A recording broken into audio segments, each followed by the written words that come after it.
हम सभी के जीवन में ऐसी कोई ना कोई पीड़ा होती है जिसे हम छिपाते हैं। कुछ लोग अपने प्रियजनों के खोने का दुख सहन कर रहे होते हैं, जबकि अन्य अपने विचारों के जाल में फंसे होते हैं। कुछ असफलता के कारण टूट जाते हैं, तो कुछ बाहरी चमक दमक में खोकर अंदर से खाली हो जाते हैं। हम दौड़ तो रहे हैं, लेकिन हमारी मंजिल का कोई पता नहीं है। इस स्थिति में यह सवाल उठता है, क्या जीवन केवल संघर्ष और दुखों का नाम है?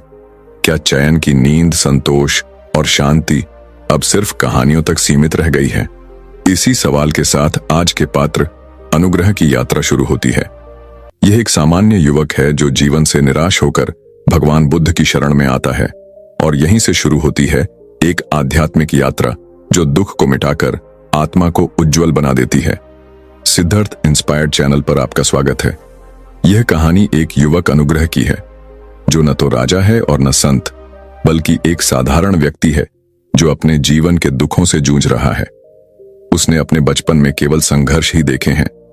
परिवार में प्रेम की कमी, समाज में तिरस्कार और निरंतर असफलताएं। उसके पिता का कठोर स्वभाव, मां की चुप्पी, रिश्तेदारों की उपेक्षा और गांव वालों की उपहास ने उसके आत्मविश्वास को कमजोर कर दिया। पढ़ाई में तेज होने के बावजूद उसे कोई दिशा नहीं मिल रही थी और उसके सपने चूर होते जा रहे थे। जब उसने पहली बार प्रेम किया तो उसे ठुकरा दिया गया, जिससे उसकी आत्मा को गहरा घाव लगा। अब वह न दिन में चैन से जी पा रहा था और न रात को ठीक से सो पा रहा था। उसके भीतर एक बेचैनी थी जो लगातार बढ़ती जा रही थी।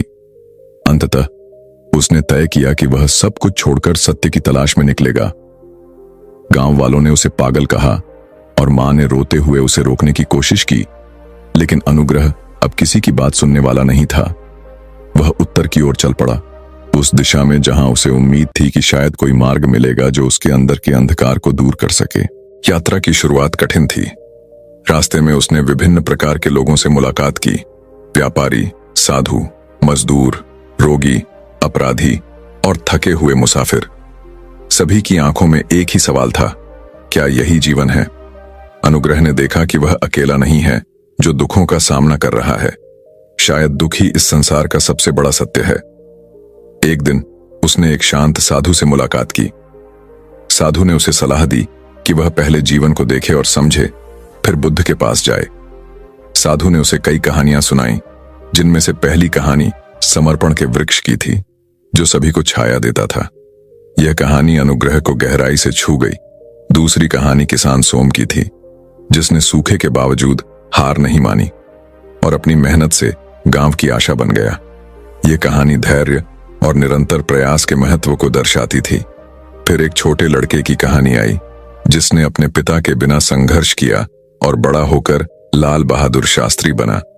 साधु ने अनुग्रह को और भी कहानियां सुनाई, जैसे ईश्वर चंद्र विद्यासागर की मां की संघर्षमयी कहानी और मेहनत के महत्व की कहानी। हर कहानी ने अनुग्रह के भीतर कुछ न कुछ बदल दिया। पहले वह केवल दुख को देखता था, अब वह उसके पीछे छिपे संदेशों को समझने लगा था। साधु ने उसे कहा कि बुद्ध का मार्ग देखने से खुलता है। धीरे धीरे अनुग्रह की सोच में बदलाव आने लगा। कई सप्ताहों बाद एक सुबह उसने साधु के चरणों में झुककर कहा, अब मैं बुद्ध से मिलने के लिए तैयार हूं। साधु ने उसे आशीर्वाद दिया और कहा कि पहले अपने भीतर बुद्धत्व को विकसित करो।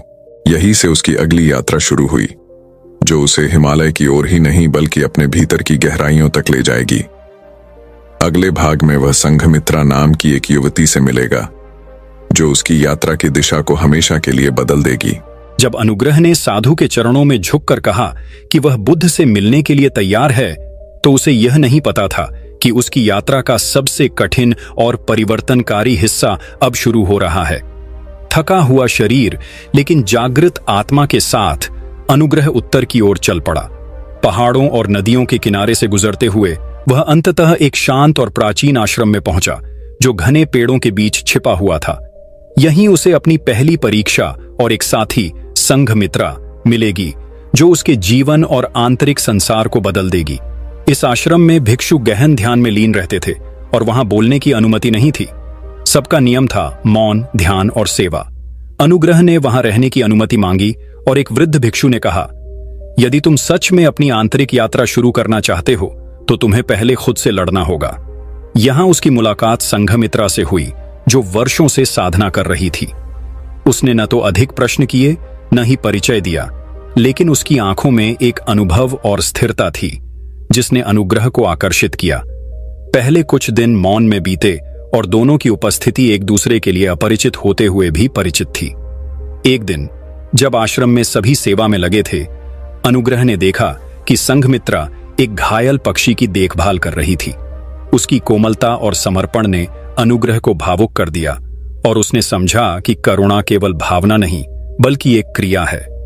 धीरे धीरे उनके बीच मौन संवाद बनने लगा। फिर एक दिन एक वृद्ध महिला अपने बीमार बेटे के साथ आई और मदद की गुहार लगाई। संघमित्रा ने आगे बढ़कर उस बच्चे का उपचार किया और अनुग्रह ने देखा कि वह साधना के साथ साथ जीवन के कठिनाइयों में भी सक्षम है। जब अनुग्रह ने संघमित्रा से पूछा कि उसे यह सब कैसे आता है, तो उसने अपनी कहानी सुनाई। उसका परिवार एक समय समृद्ध था, लेकिन एक महामारी ने सब छीन लिया। अकेली बची संघमित्रा ने सेवा के माध्यम से जीवन को नया अर्थ देने का फैसला किया। अनुग्रह ने इस कहानी से गहराई से प्रभावित होकर समझा कि दुख किसी को तोड़ सकता है, लेकिन यदि उसमें अर्थ ढूंढा जाए तो वही सबसे बड़ा शिक्षक बन सकता है। इसके बाद के दिन साधना और तपस्या के थे। अनुग्रह अब सुबह जल्दी उठता, घंटों ध्यान करता और फिर सेवा में जुट जाता। एक दिन ध्यान में उसे अपने अतीत की घटनाएं दिखाई देने लगीं। उसने देखा कि वे घटनाएं अब उससे अलग हो चुकी हैं और उसे सिखा रही हैं। आश्रम के भिक्षु उसे जीवन की गूढ़ शिक्षाएं देते रहे। एक भिक्षु ने कहा कि मन एक बंदर की तरह है जिसे प्रेम और ध्यान से देखना चाहिए। एक दिन आश्रम में एक सभा हुई जहां सभी ने अपने अनुभव साझा किए। अनुग्रह ने अपने जीवन की सच्चाई को खुलकर कहा। सभा में मौन छा गया और वृद्ध भिक्षु ने कहा, अब तुम बुद्ध से मिलने के योग्य हो। संघमित्रा ने कहा, अब तुम्हारी यात्रा वहां नहीं जा रही जहां बुद्ध हैं, बल्कि वहां जा रही है जहां तुम स्वयं को जान पाओ। अनुग्रह ने उसकी आंखों में देखा और उसे एहसास हुआ कि प्रेम वह है जो मुक्त करता है। इस प्रकार अनुग्रह की आत्मा का दूसरा द्वार खुल चुका था। उसने केवल संसार को नहीं देखा बल्कि उसे समझने लगा था।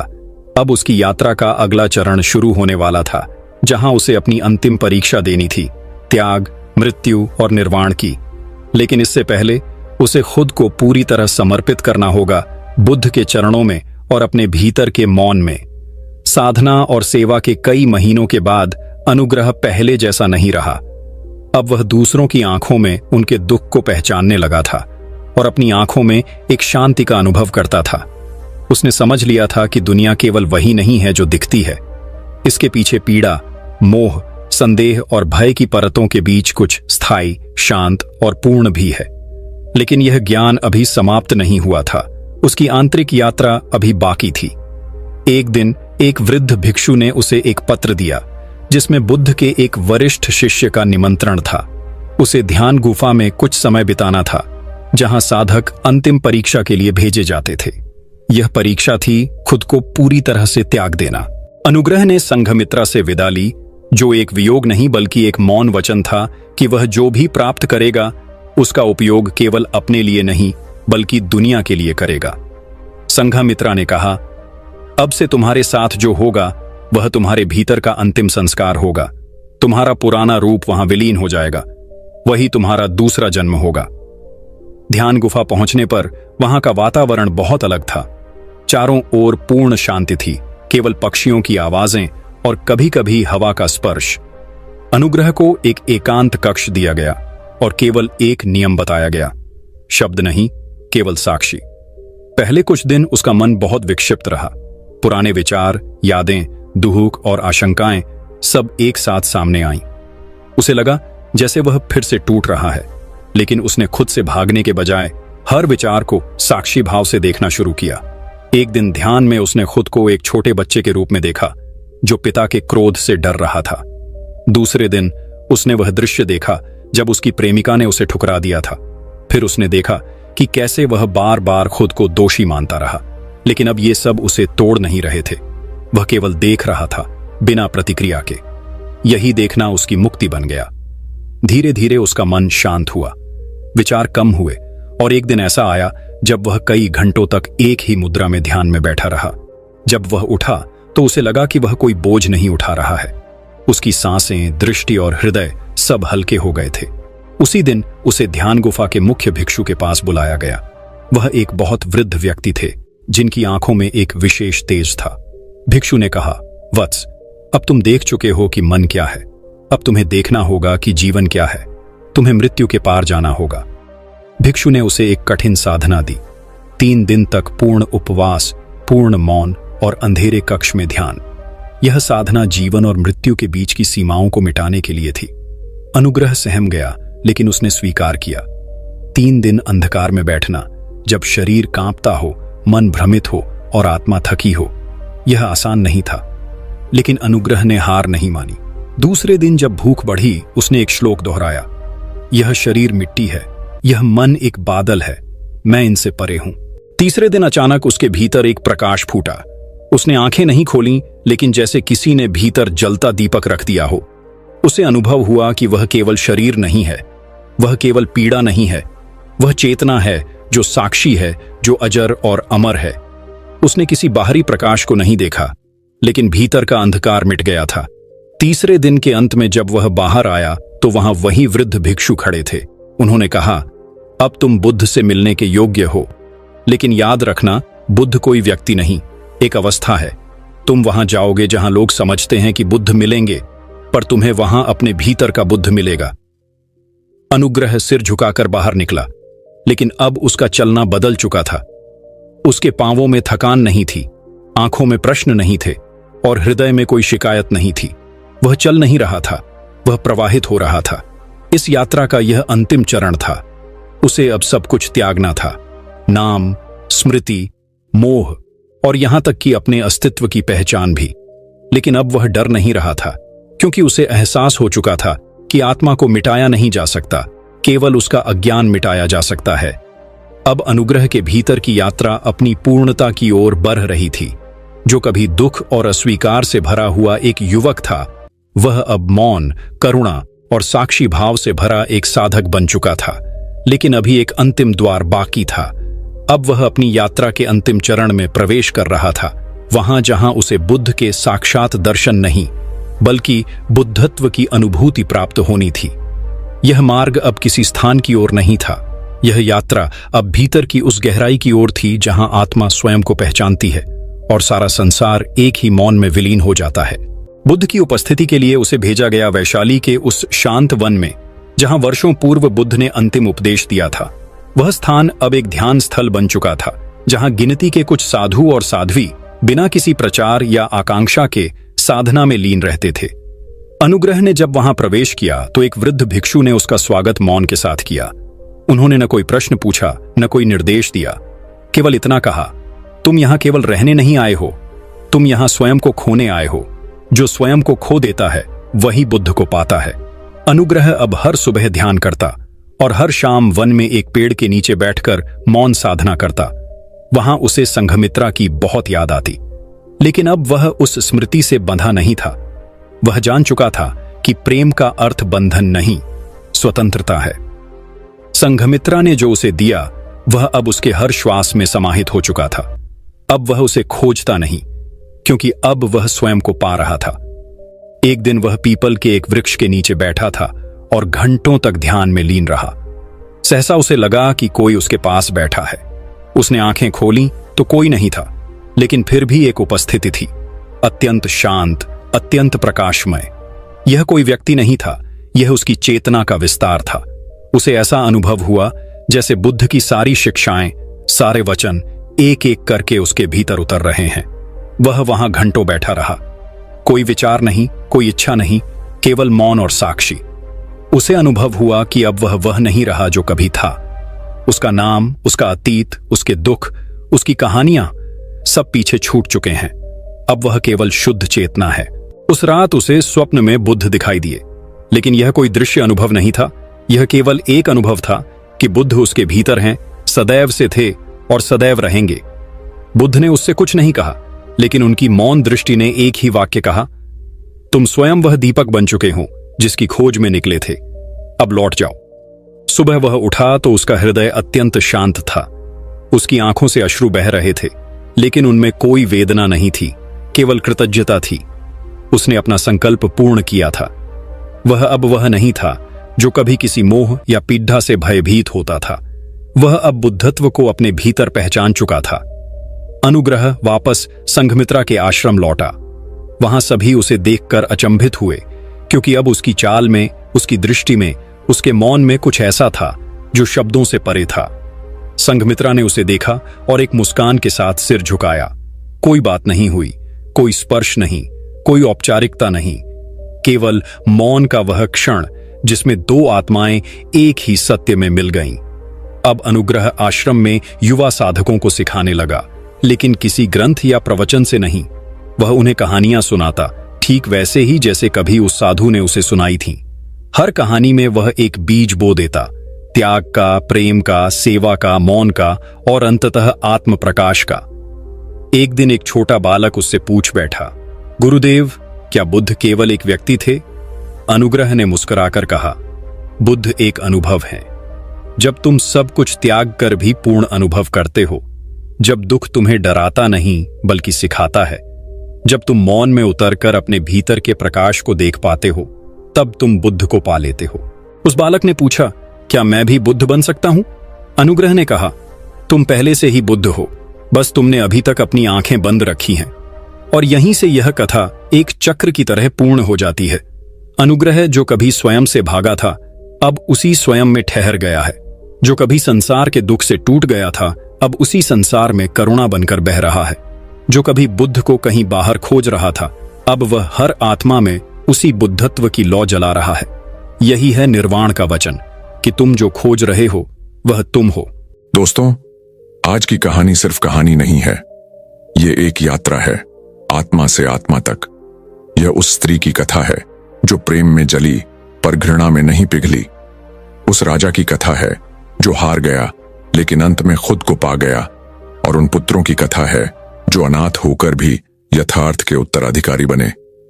यह कोई धार्मिक आख्यान नहीं, यह जीवन का दर्पण है, जहां अगर आप ध्यान से सुने तो हो सकता है आप इसमें अपने जीवन की परछाई भी देख लें। यह है सिद्धार्थ पथ की कथा, वह पथ जो राजमहल से नहीं बल्कि टूटे दिलों, तपते पगों और मौन आंसुओं से बना है।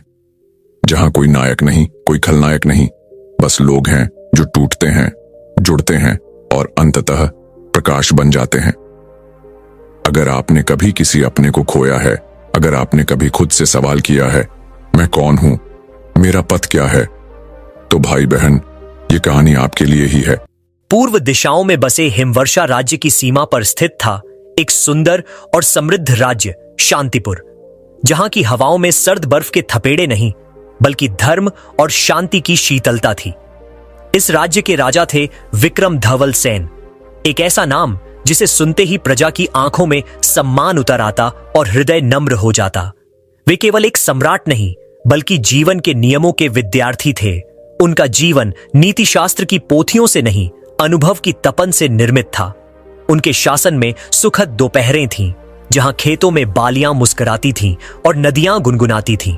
उनकी पत्नी रानी सुरेखा देवी न केवल सौंदर्य की मूर्ति थीं, बल्कि विद्या, धैर्य और करुणा की सजीव प्रतिमूर्ति थीं।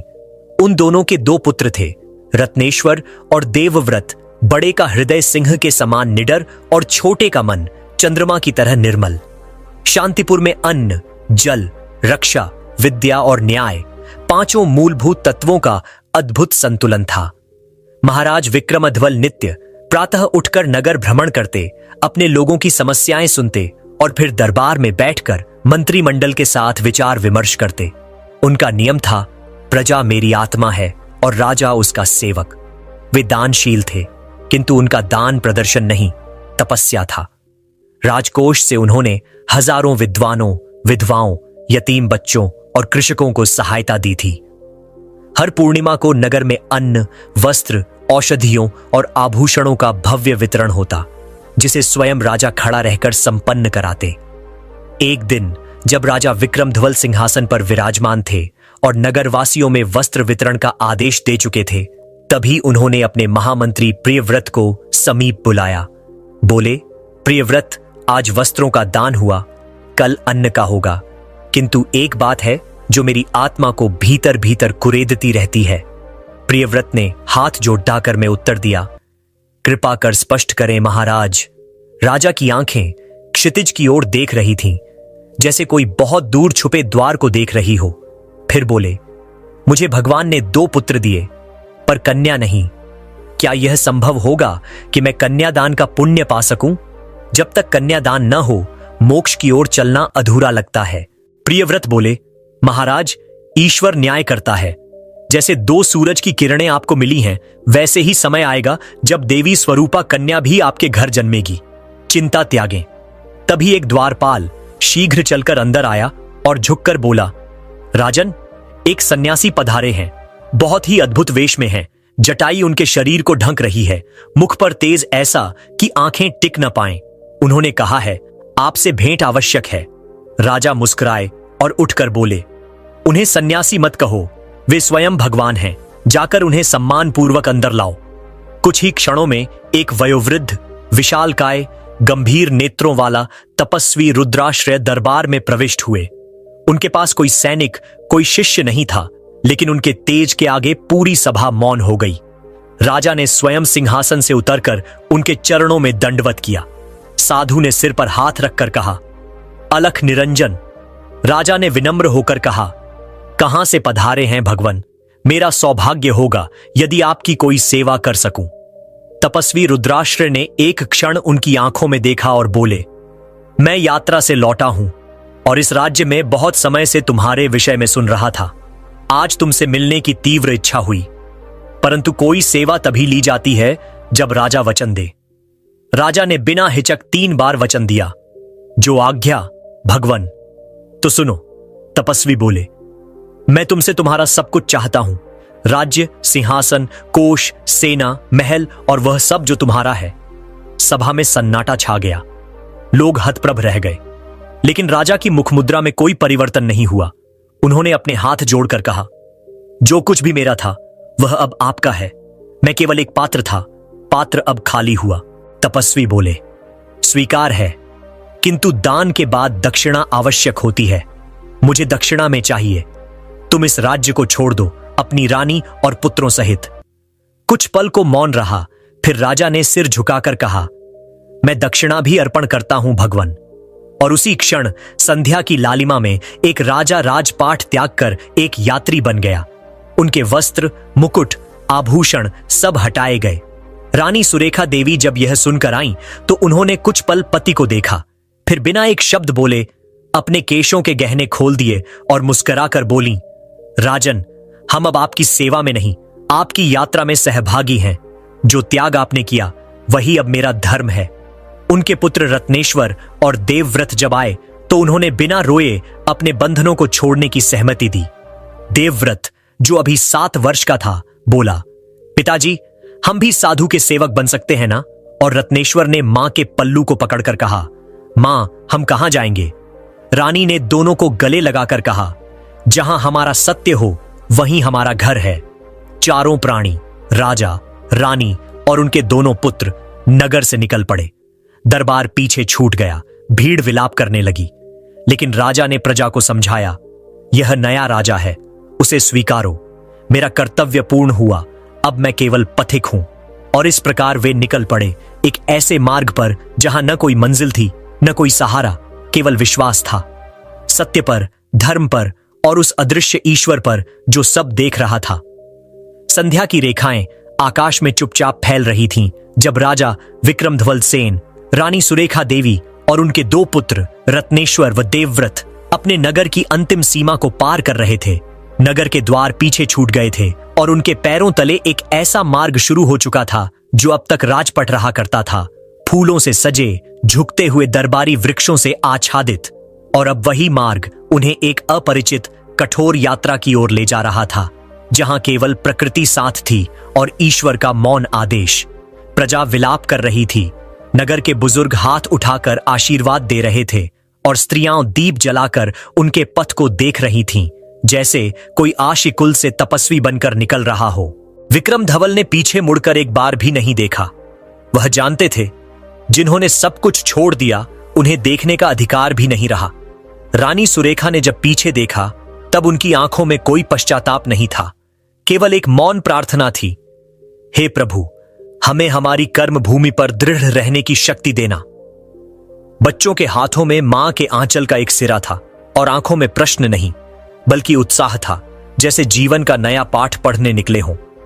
पहले दिन का सफर जैसे जीवन के अनेक जन्मों से लंबा था। नगर से बाहर की भूमि पर अब तक उन्होंने केवल शिकार, उत्सव या यात्राएं की थीं, लेकिन आज वही भूमि उन्हें दंडवत कर रही थी। दिन ढल रहा था, हवा में ठंडक थी और दूर क्षितिज पर काले बादलों की लहरें दिख रही थीं। चारों प्राणी नंगे पैर, राजसी वस्त्रों को त्यागे साधारण धोती कुर्ता में धीरे धीरे चल रहे थे। मार्ग में एक पुराना वृक्ष दिखा जिसके नीचे उन्होंने विश्राम लिया। रानी ने अपने पल्लू में बांधे सूखे चने बच्चों को दिए। राजा ने नदी के किनारे जाकर पानी पिया और मन में बुदबुदाए, प्रभु, यह पहला दिन है, मुझे शक्ति दो ताकि मैं अपने परिवार की रक्षा कर सकूं। रात आई तो वह भयानक थी। जंगल के कोनों में झींगुर बोल रहे थे, उल्लू की आवाजें आ रही थीं और कभी कभी दूर से कोई हिंसक पशु की गुर्राहट सुनाई देती थी। दोनों बालक मां की गोद में सिमटे हुए थे। रानी उन्हें थपकियां दे रही थी, पर नींद नहीं आ रही थी, न उन्हें न राजा को। यह पहली रात थी जब वे धरती पर सो रहे थे, बिना किसी छत, बिस्तर या रक्षक के। राजा बार बार उठकर दूर दूर तक निगाह डालते थे कि कहीं कोई खतरा ना हो, और तभी उन्हें याद आया अपने महल का वह कमरा जहां दिए जलते थे, सैनिक पहरा देते थे और शांति मंथर गति से चलती थी। पर आज वे तपस्वी थे, शरणार्थी नहीं, त्यागी। सवेरा हुआ।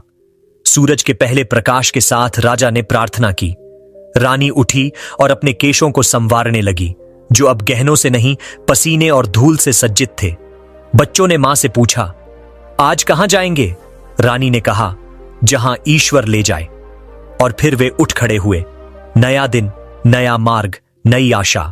कई दिन बीते, मार्ग पत्थरीला होता गया, पैरों में छाले पड़ गए थे। रत्नेश्वर अब बड़े बेटे की तरह छोटे भाई देवव्रत को थामे चलता था। राजा विक्रमध्वल की पीठ झुकने लगी थी, लेकिन चेहरे पर तेज वैसा ही था। उन्हें अब एहसास होने लगा था कि यह केवल शरीर की परीक्षा नहीं है, यह आत्मा का अपवर्जन है, अपनी पहचान से, अपने मैं से। एक दिन रानी ने कहा, आर्यपुत्र, मुझे लगता है कि हमें किसी बस्ती में पहुंचने की आवश्यकता है। यह जंगल अब और गहराता जा रहा है। राजा बोले, प्रिय, तुम्हारी बात सत्य है। हम एक सराय की तलाश करेंगे जहां कुछ दिन विश्राम कर सकें। और ऐसे ही चलते चलते उन्होंने देखा दूर रोशनी टिमटिमा रही है। वह अरण्यपुरी थी, जंगल और नगर के बीच बसी हुई एक पुरानी नगर पंचायत, जहां धर्म सेनाओं के लिए एक सराय थी। धर्मसराय, जिसकी मालकिन थी वृद्धा गंगामती। विक्रमधवल सराय के द्वार पर पहुंचे। रानी और बच्चे कुछ दूर खड़े रहे। द्वार पर खड़ी वृद्धा गंगामती ने उन्हें देखा, आंखें आधी बंद लेकिन अनुभव से भरपूर। वह समझ गई कि ये लोग साधारण यात्री नहीं हैं। फिर भी बोली, कहां से आए हो यात्री? राजा ने सिर झुकाकर कहा, बहुत दूर से माता, शरण की तलाश है। गंगामती ने कहा, शरण मिलेगी, पर कीमत पर। यहां काम करना होता है, आराम नहीं मिलता।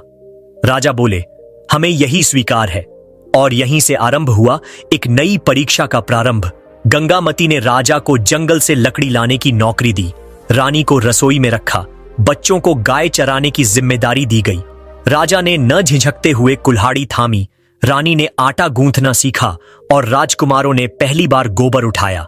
किसी ने विरोध नहीं किया, किसी ने अतीत की ओर मुड़कर नहीं देखा। राजा जब पहली बार कुल्हाड़ी लेकर जंगल गए तो उन्होंने सोचा, जब मैं सिंहासन पर बैठा था तब यही जंगल मेरे राज्य के अंतर्गत आता था। आज मैं उसी जंगल का लकड़हारा हूं। और फिर मुस्कुराकर बोले, किंतु इससे बड़ा कोई गौरव नहीं जब कर्म से पेट भरना पड़े।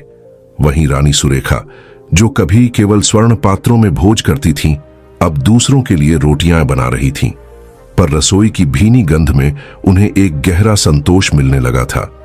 उन्होंने अपने काजल से नहीं बल्कि आटे की उड़ती राख से अपने चेहरे को सजाया। और जब किसी मुसाफिर ने कहा, बहन, खाना अद्भुत बना है, तो उनके अंदर एक नई राजलक्ष्मी ने जन्म लिया, जो प्रेम से सेवा करती थी। बच्चों ने गौशाला को अपना खेल घर बना लिया। रत्नेश्वर गायों के नाम रखने लगा और देवव्रत उन्हें फूलों से सजाने लगा। दोनों भाई, जिन्हें कभी मंत्रीगण शिक्षा देते थे, अब जीवन से सीख रहे थे मूल्य, परिश्रम और आत्मगौरव। एक दिन राजा जंगल से लौटे तो थकान उनकी चाल में झलक रही थी।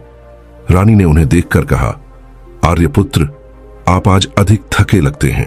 उन्होंने मुस्कुराकर कहा, नहीं प्रिय, थका नहीं हूं, हल्का हो गया हूं। आज पहली बार मैंने अपने हाथों से लकड़ियां काटी, और वो भी किसी के लिए। यह साधना है। रानी ने सिर झुका लिया। उसने अपने हाथों से रोटी पर घी लगाया और अपने पति को परोसा। यह वही पुरुष था जिसने एक राज्य त्याग दिया था और अब एक रोटी को पुरस्कार मान रहा था। और वहीं सराय की दीवारों के पीछे लोभ की एक हल्की लहर उठने लगी थी। एक सौदागर सेठ माधव राय उसी नगर में पहुंचा था जिसकी आंखों में राजलक्ष्मी की छवि ठहर गई थी। जैसे जैसे सूर्य अपने पश्चिमी पथ की ओर चला, चारों मुसाफिर, राजा विक्रम धवल सेन, रानी सुरेखा देवी और उनके 2 पुत्र रत्नेश्वर व देवव्रत अरण्यपुरी की सीमा में प्रवेश कर गए। यह नगर पहाड़ियों और सघन वनों के बीच स्थित था, जहां मानवता और असहायों को आश्रय देने वाली एक पुरानी धर्मसराय थी। वही सराय जिसे अब वृद्धा गंगामती संचालित करती थी, एक कठोर किंतु भीतर से कोमल हृदय वाली स्त्री। वह सराय साधुओं, तीर्थयात्रियों, मजदूरों और शोषितों की शरण स्थली थी। वहां जो आता था वही एक नया जीवन प्रारंभ करता था, पर उसकी कीमत थी परिश्रम, अनुशासन और त्याग। राजा विक्रम धवल जब सराय के मुख्य द्वार पर पहुंचे तो गंगामती उन्हें सिर से पैर तक देखती रही। फटे पुराने कपड़े, धूल से सने चेहरे, किंतु आंखों में अजीब तेज। उसने कहा, तुम राजा जैसे लगते हो, पर चलने की चाल एक भूखे मजदूर की है। क्यों आए हो? राजा ने विनम्रता से उत्तर दिया, सेवा करने माता, हमें भोजन नहीं, काम चाहिए। गंगामती हंस पड़ी। काम? राजा काम करेगा? फिर वह गंभीर हो गई। अगर झूठ बोलते हो तो कल भोर तक सराय छोड़ दो। अगर सच्चे हो तो जो कहूंगी करना पड़ेगा। वही शाम, वही नगर, वही सराय, लेकिन अब यह तप का केंद्र बन गई थी। राजा को जंगल से लकड़ियां लाने की जिम्मेदारी दी गई और रानी सुरेखा को रसोई की आग सौंपी गई। बच्चों को गौशाला की देखभाल का कार्य मिला। यह कार्य नहीं, चरित्र परीक्षा थी। रानी ने हाथ में बेलन थामा और पहली बार आटे से बनी रोटियों में जीवन का स्वाद खोजा। राजा ने कुल्हाड़ी उठाई और पहली बार अपने हाथों से लकड़ी काटी, जैसे वह अपने अंदर के अहम को काट रहे हों। पहले दिन ही जब रानी ने भोजन परोसा, एक यात्री ने कहा, बहन, तुमने खाना नहीं बनाया, प्रसाद रचाया है। सुरेखा देवी की आंखों में नमी उतर आई। यह वाक्य राजमहल की प्रशंसा से कहीं अधिक मधुर था। उधर रत्नेश्वर और देवव्रत गायों को घास खिलाते, उनके शरीर पर हाथ फेरते और नाद में पानी भरते। बच्चों के कपड़े अब मिट्टी से रंगे हुए थे, लेकिन उनके चेहरे पर एक संतोष का तेज था। वे अब राजकुमार नहीं, सेवक थे, और यही उनकी राजसी गरिमा थी। राजा विक्रम धवल हर सुबह सूरज उगने से पहले कुल्हाड़ी और रस्सी लेकर जंगल जाते। पहले तो हाथ कांपते थे, छाले पड़ते थे, लेकिन तीसरे दिन उन्होंने कहा, अब लकड़ी नहीं, मैं अपना कर्म काट रहा हूं। उनकी चाल में अब थकान नहीं, दृढ़ता थी। वे जब सराय लौटते तो गंगामती अपनी छड़ी से जमीन ठोंकते हुए कहती, साफ सूखी लकड़ी लाई है या गीली? और राजा मुस्कुराकर कहता, माता, सूखी है, जैसे अब मेरी आत्मा भी। सुरेखा देवी रात के समय जब रोटियां सेंकती तो पास बैठी गंगामती उनसे पूछा करती, क्या कभी तुम्हारे हाथों ने राजसी रोटियां बनाई थीं? रानी हंस देती, हां मां जी, पर उनमें नमक कम पड़ता था, क्योंकि वहां स्वाद नहीं, सिर्फ प्रदर्शन था। अब वह हर रोटी को प्रेम से बनाती, जैसे उसमें किसी भूखे के लिए एक प्रार्थना समाहित हो। धीरे धीरे रानी की मेहनत, निष्ठा और मधुरता ने गंगामती को प्रभावित करना शुरू कर दिया। एक दिन जब भोजन की थाली में एक भी रोटी जली नहीं मिली, तब उसने कहा, बहुत कम लोग हैं जो दर्द को मुस्कान में बदल सकते हैं, तुम उनमें से हो। रानी ने सिर झुका लिया। यही उसका आभूषण था। उधर सेठ माधव राय सराय में आ चुका था। वह एक धनी सौदागर था, हीरे मोतियों का व्यापारी। उसकी आंखों में सोने की चमक थी, लेकिन हृदय में लालच का ज्वर। जब उसने पहली बार सुरेखा देवी को रसोई में देखा सादे वस्त्र, माथे पर पसीना और ओठों पर मुस्कान, तो वह स्तब्ध रह गया। वह सोच नहीं पाया कि यह स्त्री नौकरानी है या किसी राजवंश की अप्सरा। उस रात वह चैन से नहीं सो सका। दूसरे दिन उसने गंगामती को बुलाया और कहा, मां जी, वो स्त्री जो रसोई में काम करती है, क्या आप उसे मेरे जहाज पर एक बार भोजन देने भेज सकती हैं? गंगामती के चेहरे पर तनाव उतर आया। हमारी स्त्रियां रात को सराय से बाहर नहीं जाती, फिर चाहे तू 100 मोहरे क्यों न दे। लेकिन व्यापारी चुप ना हुआ। उसने थैली में से 5000 सोने की मोहरें निकालकर सामने रखी। इस स्त्री को मुझे सौंप दो, मैं उसे दासी नहीं रानी बनाऊंगा। गंगामती स्तब्ध रह गई। इस लालच और निष्ठा के द्वंद्व ने उसके हृदय में हलचल पैदा कर दी। एक ओर सोने की चमक थी जिससे वह अपनी बेटी को सुखी कर सकती थी, दूसरी ओर वह स्त्री थी जिसने उसे मां कहा था। उसकी विवेक और मूल्य की परीक्षा अब सामने थी और गंगामती वही रात सो नहीं सकी। दूसरे दिन उसने रानी से कहा, बेटी, आज तुम हीरा व्यापारी को खाना ले जाकर दे आना, वह खास मेहमान है। रानी ने चौंक कर पूछा, मां जी, मैं कभी बाहर नहीं गई हूं, रात है। लेकिन गंगामती ने आदेश में कठोरता लाई, करना है, करना होगा। और यहीं शुरू होता है भाग्य का अगला खेल। राजा विक्रम धवल को जब तक यह बात पता चलती, तब तक सुरेखा देवी माधव राय के जहाज पर कदम रख चुकी थीं और वह जहाज गंगा की धारा में बह चला था।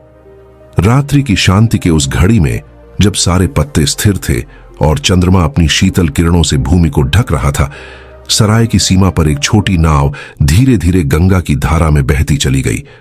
उस पर थी सुरेखा देवी, एक रानी नहीं, अब एक साधिका। वह नाव पर नहीं चढ़ी थी, उसे धोखे से वहां पहुंचाया गया था। हाथ में थाली थी, पर थाली अब सेवा की नहीं, भ्रष्ट सौदे की चुप गवाही बन चुकी थी।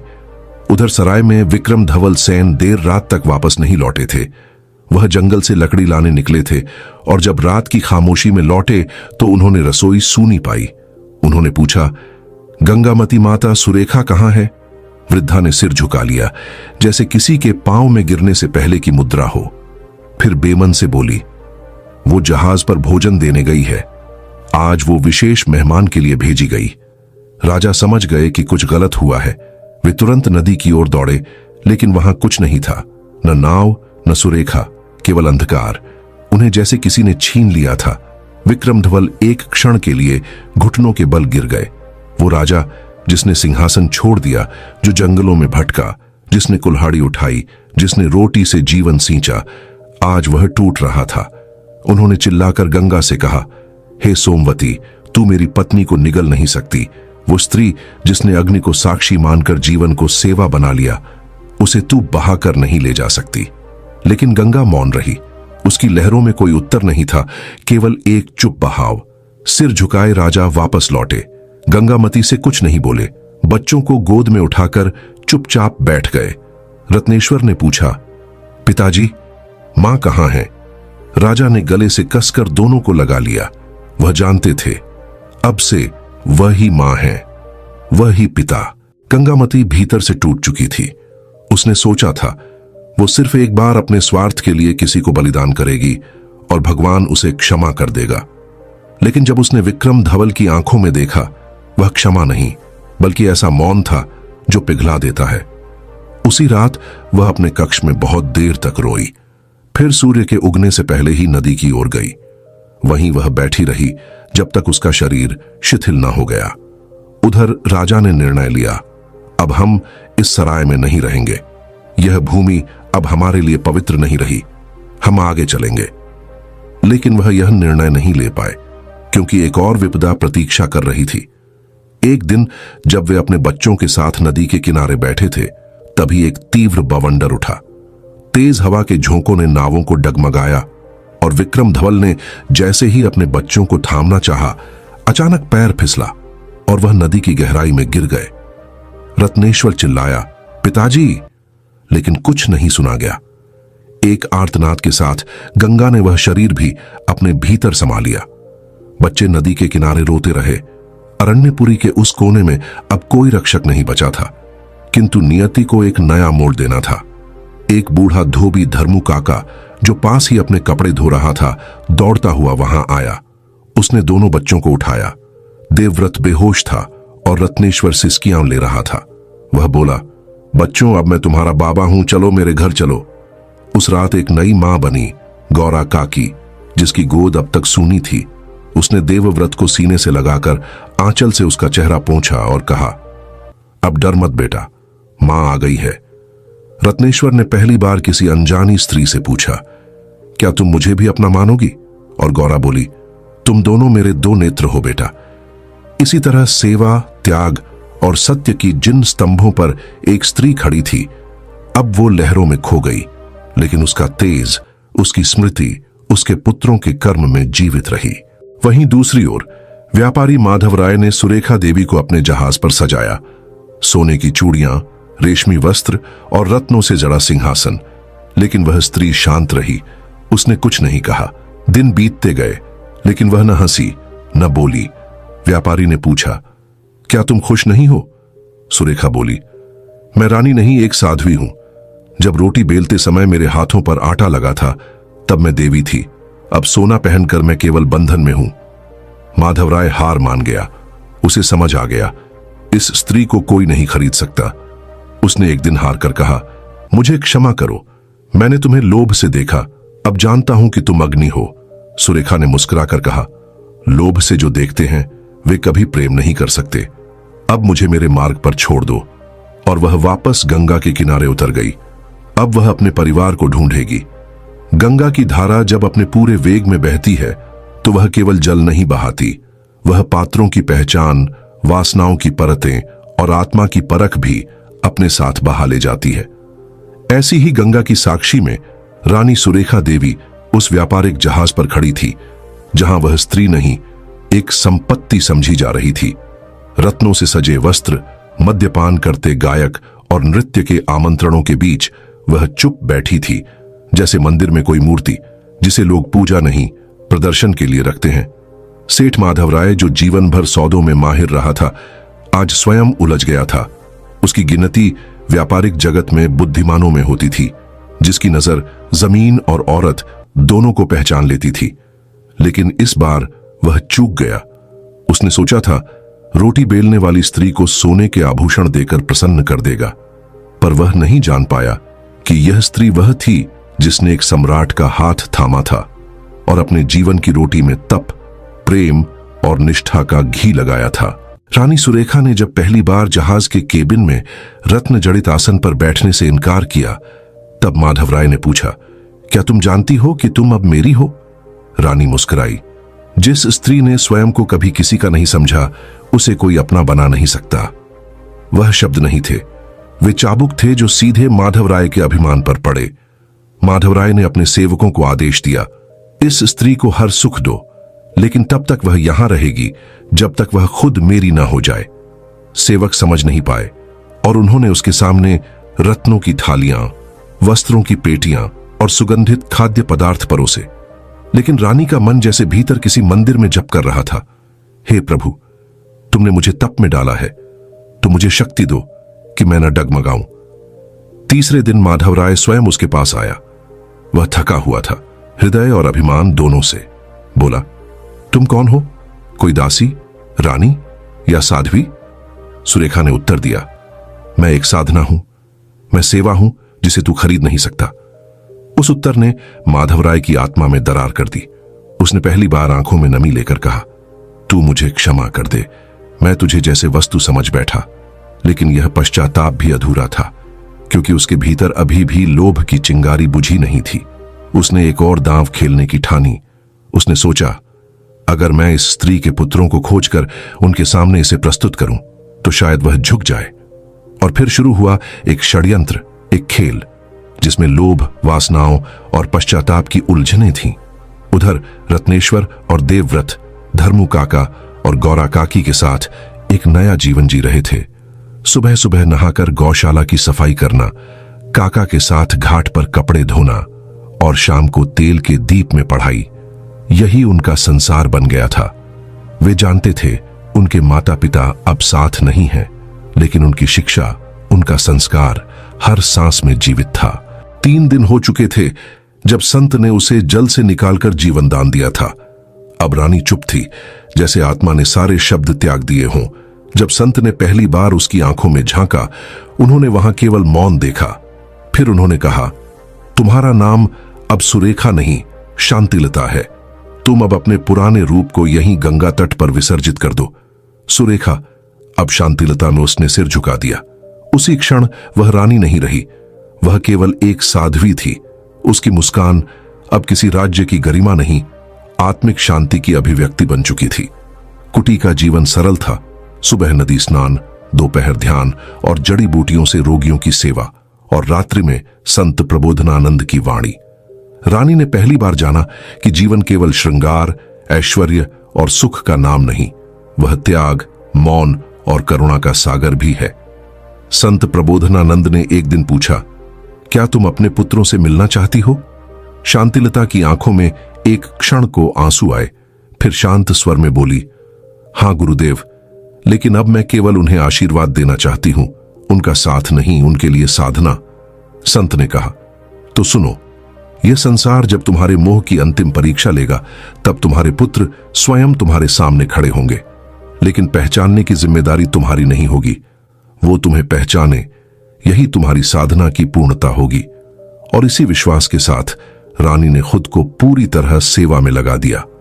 पास के गांवों से जो रोगी आते, वह उनके घाव धोती, बच्चों को तुलसी की पत्तियां पिलाती और स्त्रियों को सतीत्व का अर्थ समझाती।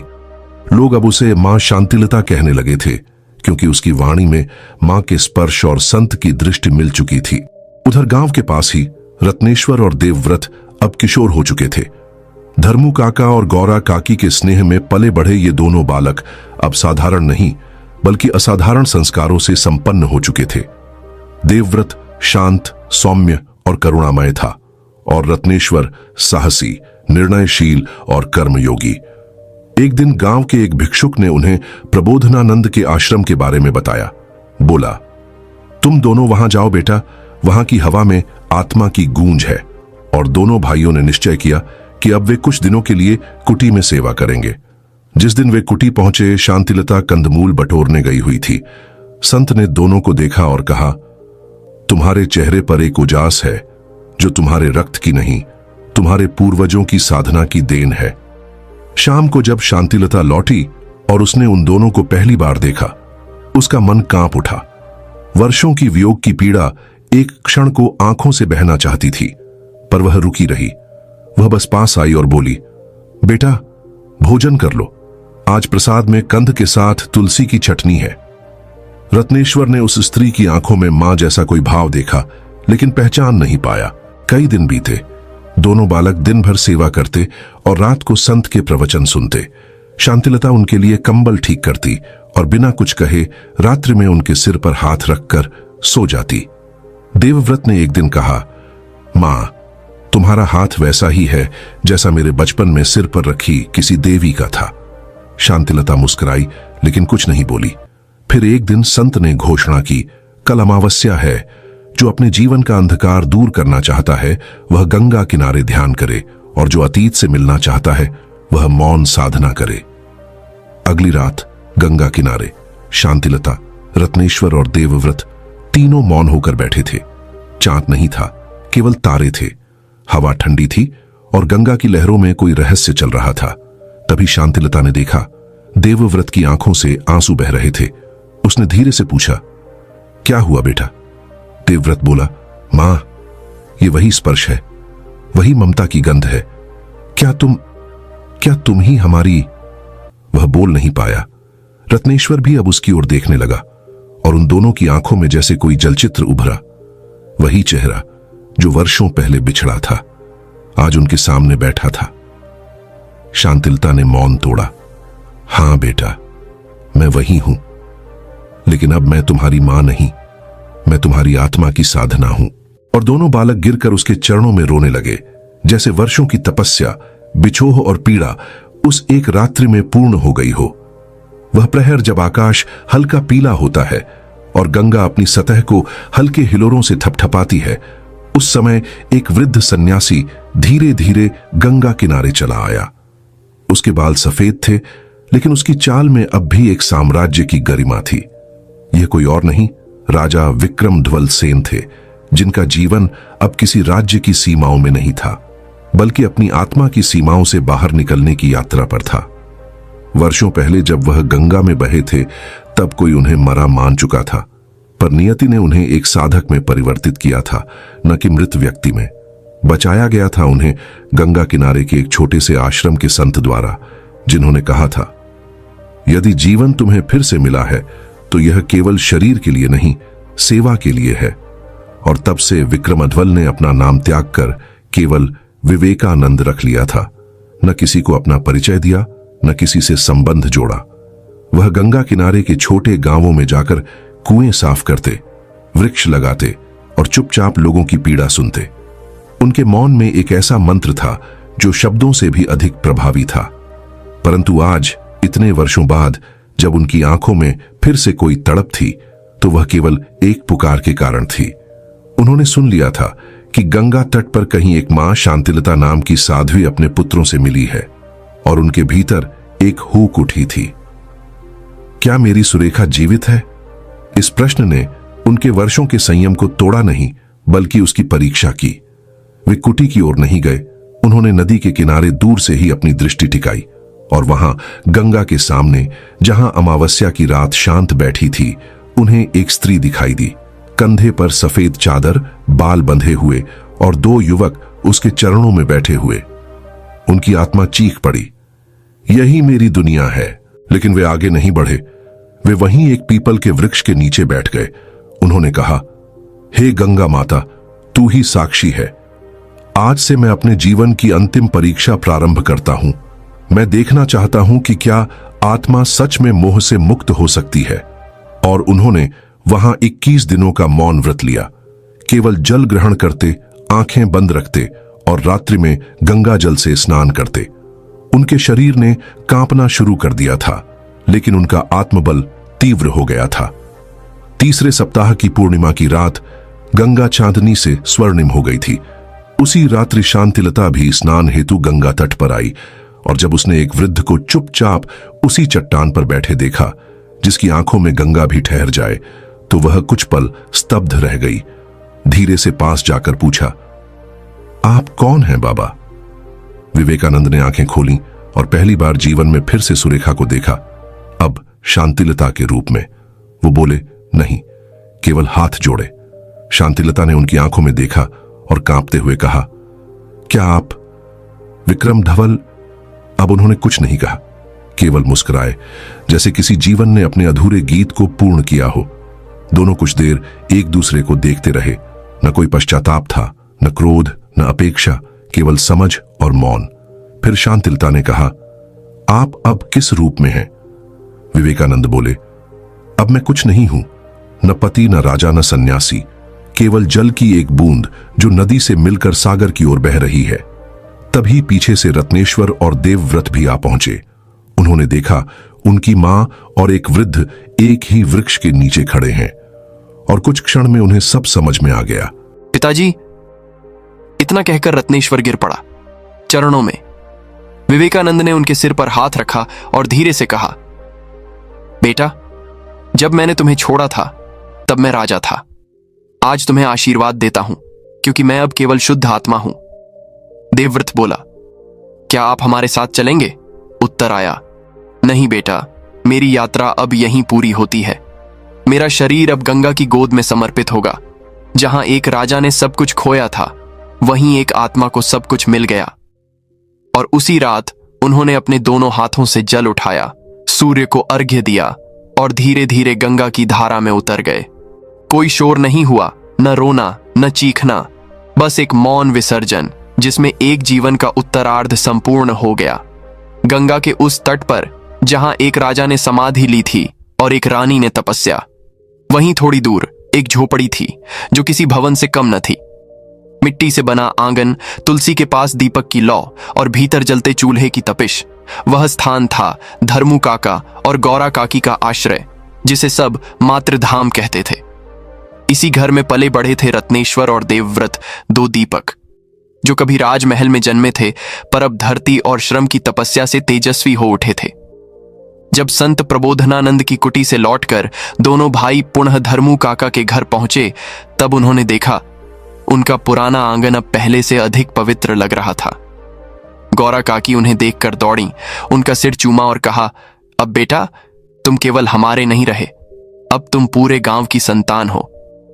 धर्मू काका ने दोनों के कंधे थपथपाए और गला रूंधते हुए बोले, तुम्हारे असली माता पिता तो अब ब्रह्म की गोद में हैं। अब यह घर ही तुम्हारा मंदिर है और यह जीवन ही तुम्हारा यज्ञ। गांव के लोग इन दोनों को अब केवल नाम से नहीं, कर्म से पहचानते थे। रत्नेश्वर ने खेतों में खेती शुरू की, लेकिन पारंपरिक नहीं। उसने बूढ़े किसानों को इकट्ठा कर आधुनिक तरीकों से पानी बचाने और मिट्टी संवारने के नए प्रयोग शुरू किए। लोग हैरान थे, एक युवक जो कभी शाही महल का उत्तराधिकारी होता, अब खेत में खुद हल चला रहा था।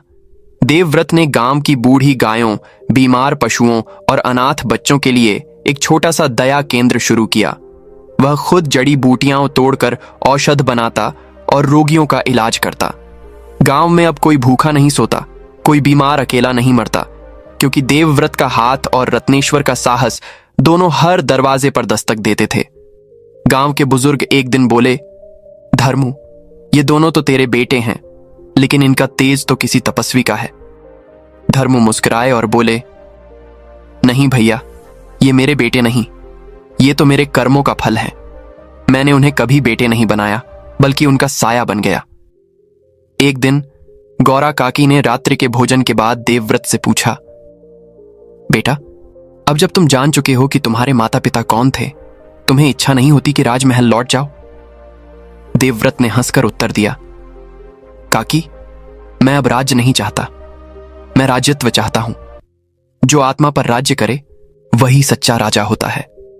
रत्नेश्वर ने सहमति में सिर हिलाया, और काका ने हमें जो सिखाया है वो किसी राजगुरु से कम नहीं। धीरे धीरे गांव के बच्चों ने रत्नेश्वर को गुरु भैया कहना शुरू किया। वह उन्हें खेतों के बारे में, आकाश में तारे गिनने की विधियां और जल संरक्षण के तरीके सिखाता। देवव्रत को लोग दया बाबा कहने लगे, क्योंकि उसकी झोपड़ी से हमेशा किसी न किसी का दर्द दूर होता। एक दिन गांव की पंचायत में सभी बुजुर्ग इकट्ठा हुए और बोले, अब हमें कोई मुखिया नहीं चाहिए जो सिर्फ नाम का हो, हमें चाहिए ऐसा नेतृत्व जो खेतों से भी जुड़े और आत्मा से भी। सबकी निगाह रत्नेश्वर और देवव्रत पर टिक गई। दोनों भाइयों ने यह दायित्व सहजता से स्वीकार नहीं किया। उन्होंने 3 दिन का व्रत रखा, मौन साधना की और फिर तय किया, हम राज्य नहीं करेंगे, सेवा करेंगे। पर अगर लोग सेवा को नेतृत्व मानते हैं तो हम सहर्ष स्वीकारते हैं। फिर बना ग्राम सेवा संकल्प, जिसमें हर व्यक्ति हर दिन अपने गांव के लिए 1 घंटा काम करेगा। कोई पानी भरने में, कोई गोबर उठाने में, कोई बच्चों को पढ़ाने में। और इन सब के बीच रत्नेश्वर और देवव्रत स्वयं आगे रहते। अब वह गांव पहले जैसा नहीं रहा।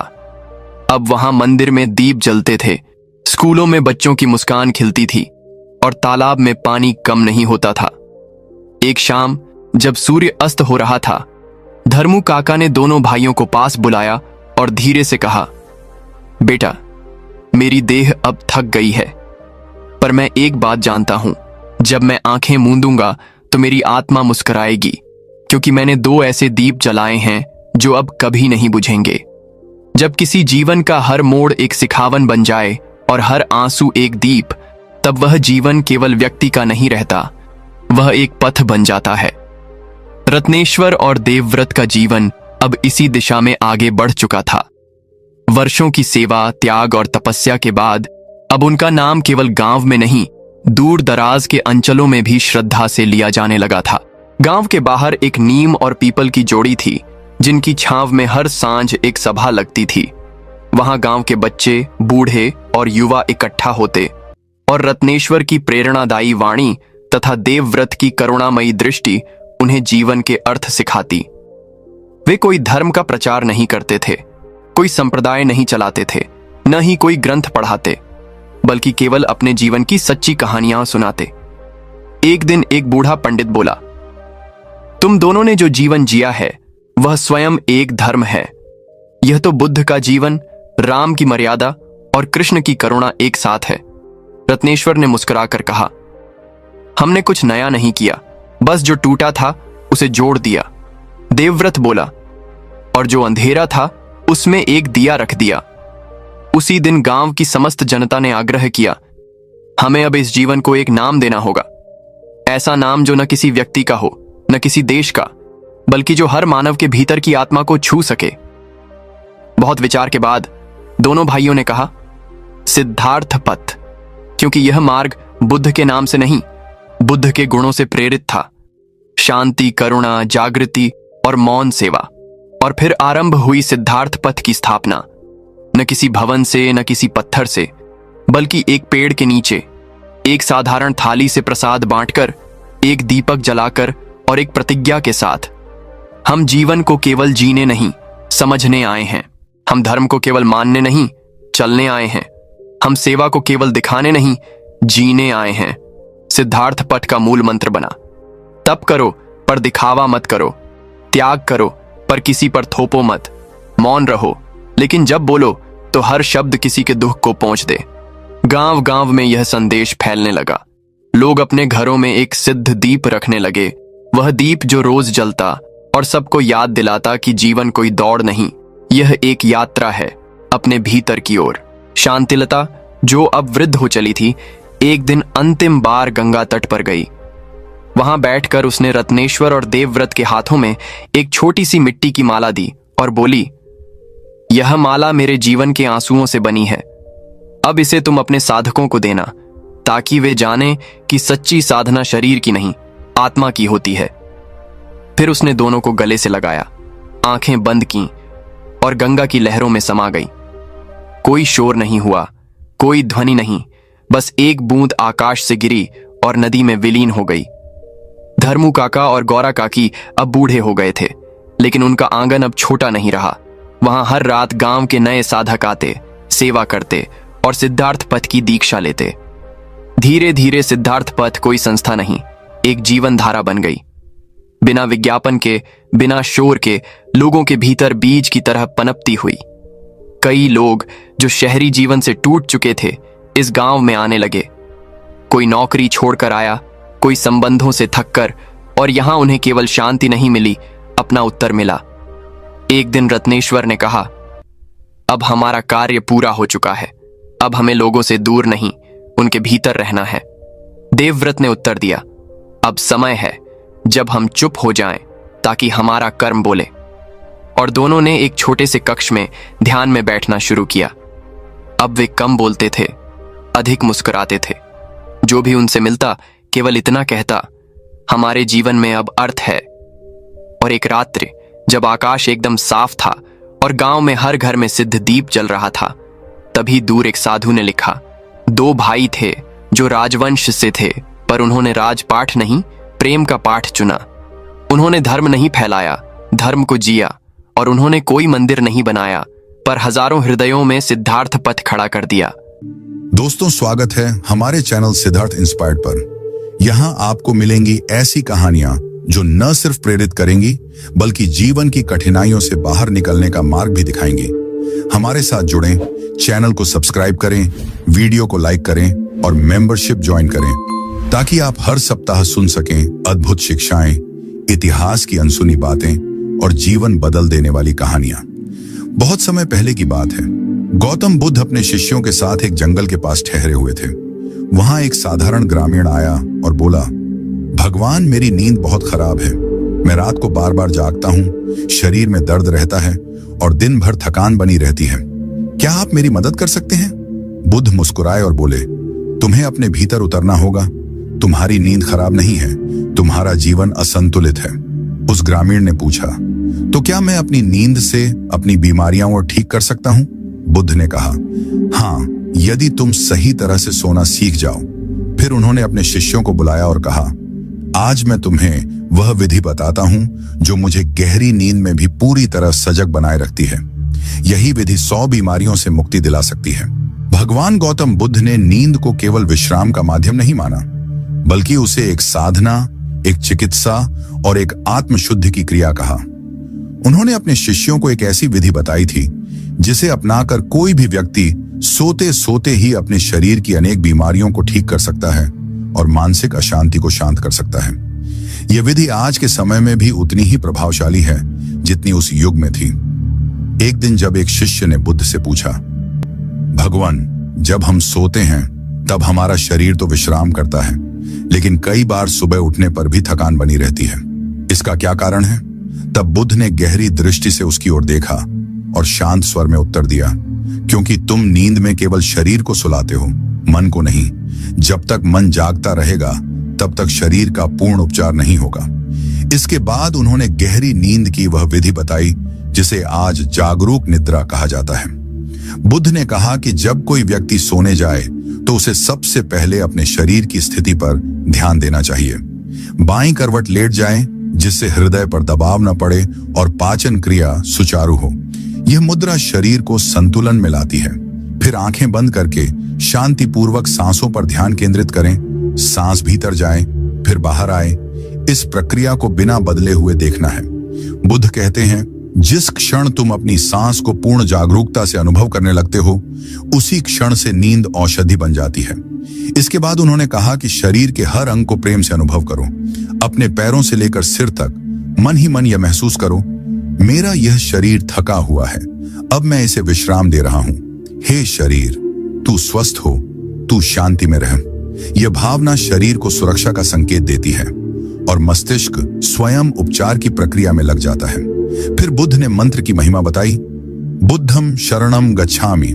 सोने से पहले यदि यह मंत्र मन में दोहराया जाए तो मन एक केंद्र पर स्थिर हो जाता है। विचारों की चंचलता शांत होती है और भीतर की ऊर्जा जागृत होने लगती है। यह पूरी प्रक्रिया नींद को साधना में बदल देती है। बुद्ध ने स्पष्ट कहा था, यदि कोई व्यक्ति प्रतिदिन इस विधि से सोए तो उसका शरीर 7 दिनों में हल्का होने लगेगा और अनेक बीमारियां धीरे धीरे दूर होने लगेंगी। नींद तब केवल विश्राम नहीं, आत्म चिकित्सा बन जाएगी। यह थी भगवान बुद्ध की गहरी नींद की रहस्यमयी विधि। एक ऐसी साधना जो न तो किसी औषधि की मोहताज है न किसी यंत्र की। केवल जागरूकता, प्रेम और शरीर के प्रति करुणा ही इस मार्ग के मुख्य साधन है। आप भी आज से इस विधि को अपनाएं और देखें कि नींद कैसे एक उपचार बन जाती है। बुद्ध ने आनंद को देखा और कहा, एक बीज जब मिट्टी में गाड़ा जाता है तो वह अंधकार में जाता है, दबता है, गलता है और फिर वहीं से एक अंकुर फूटता है। दुख भी वैसा ही है, वह भीतर हमें तोड़ता है, लेकिन यदि हम उसे ठीक से समझें तो वह हमें नए जीवन की ओर ले जाता है। आनंद ने पहली बार आंखें मूंद ली और उस सत्य को भीतर अनुभव किया। अब वह केवल श्रोता नहीं रहा था, वह साधक बन चुका था। किसान ने आंखें उठाई और कहा, भगवान, आपने मेरे पुत्र को वापस नहीं किया, लेकिन आपने मेरा जीवन लौटा दिया। बुद्ध ने कहा, सच्चा शोक वह नहीं जो आंसुओं में बह जाए, सच्चा शोक वह है जो समझ बन जाए और समझ से शांति निकले। उस दिन के बाद किसान ने वापस जाकर अपने जीवन को उसी मेहनत से जिया, लेकिन अब उसके भीतर एक मौन था, न शिकायत का, न अपेक्षा का, बस समर्पण का। वह अब दूसरों के दुख को समझता और जब कोई उसके पास आता तो वह बस कहता, तुम अकेले नहीं हो। और आनंद, वह उस दिन से समझ गया था कि दुख को मिटाना नहीं है, समझना है। और बुद्ध की यही शिक्षा थी, दुख से भागो मत, उसे देखो और तब तुम पाओगे कि वह भी तुम्हारे बोध का कारण बन सकता है। यही जीवन का सबसे गहरा रहस्य है। बहुत समय पहले की बात है, जब सुधामित्र नामक एक बुद्धिमान लेकिन अब धीरे धीरे वृद्ध होते राजा का विशाल और समृद्ध राज्य था। राजा प्रजा के लिए न्यायप्रिय, धर्मशील और अत्यंत सरल थे, लेकिन राजनीति की पेचीदगियों और दरबार की चालबाजियों से वह अनभिज्ञ नहीं तो असावधान अवश्य हो चुके थे। उन्होंने दरबार का संचालन एक कुशल, चतुर और मीठी वाणी वाले मंत्री विराट को सौंप रखा था, जिस पर राजा को अटूट विश्वास था। लेकिन यही मंत्री धीरे धीरे सत्ता के नीचे गंदगी फैलाने लगा।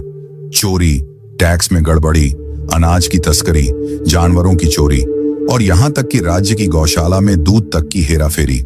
और राजा, उन्हें लगता था विराट जैसा ईमानदार और योग्य व्यक्ति पूरे राज्य में नहीं है। इस अंधभक्ति ने मंत्री को और भी निडर बना दिया था।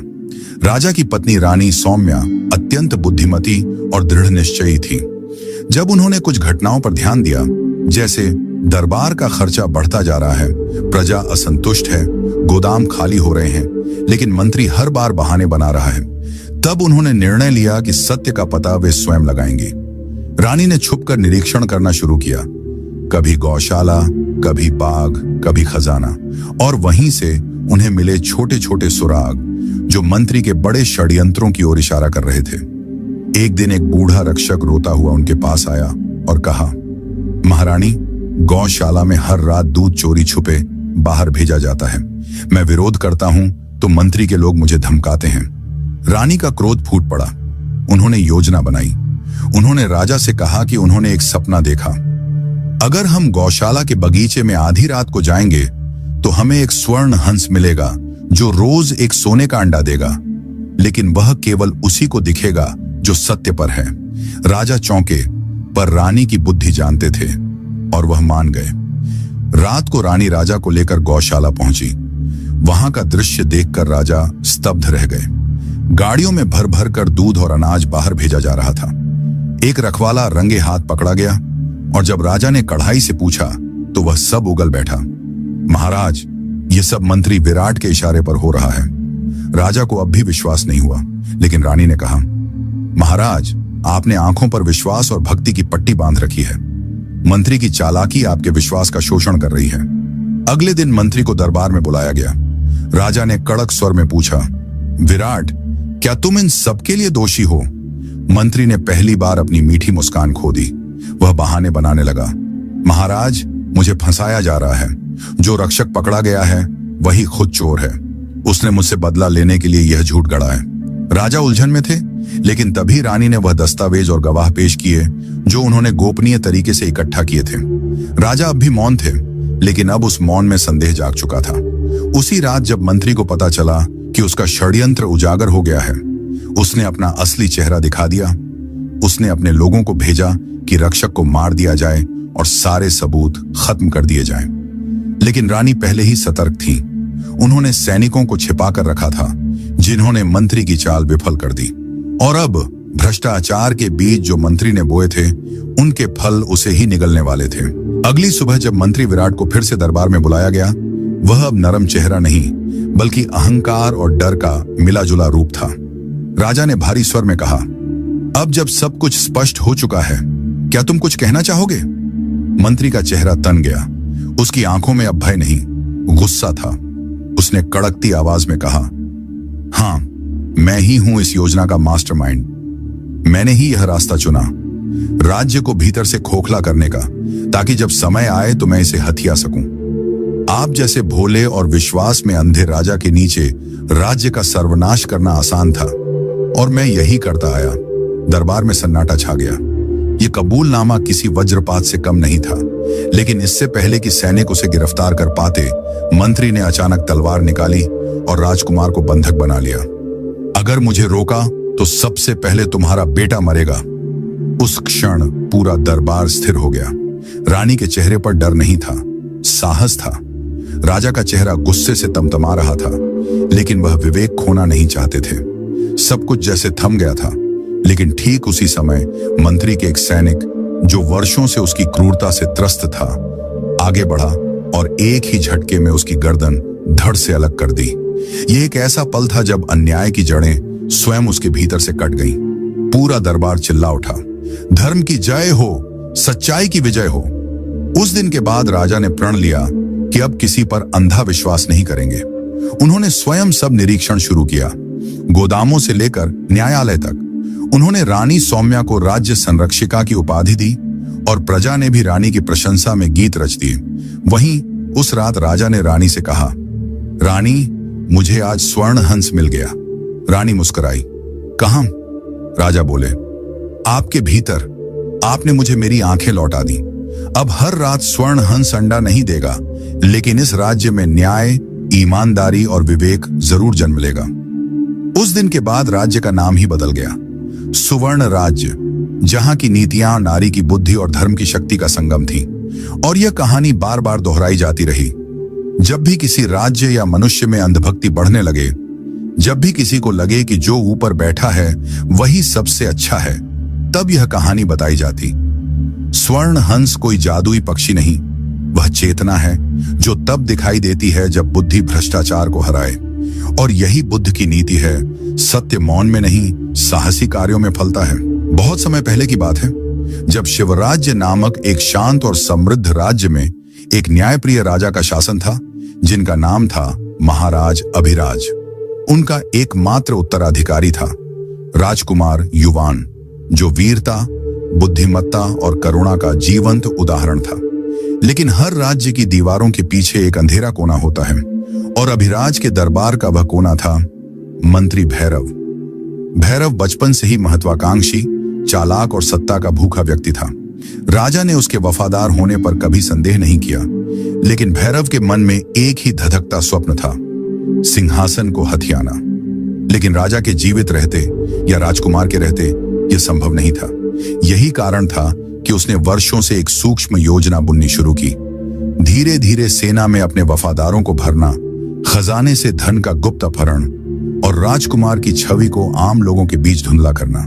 लेकिन वह जानता था कि असली वार तभी सफल होगा जब वह राजकुमार को ही समाप्त कर दे।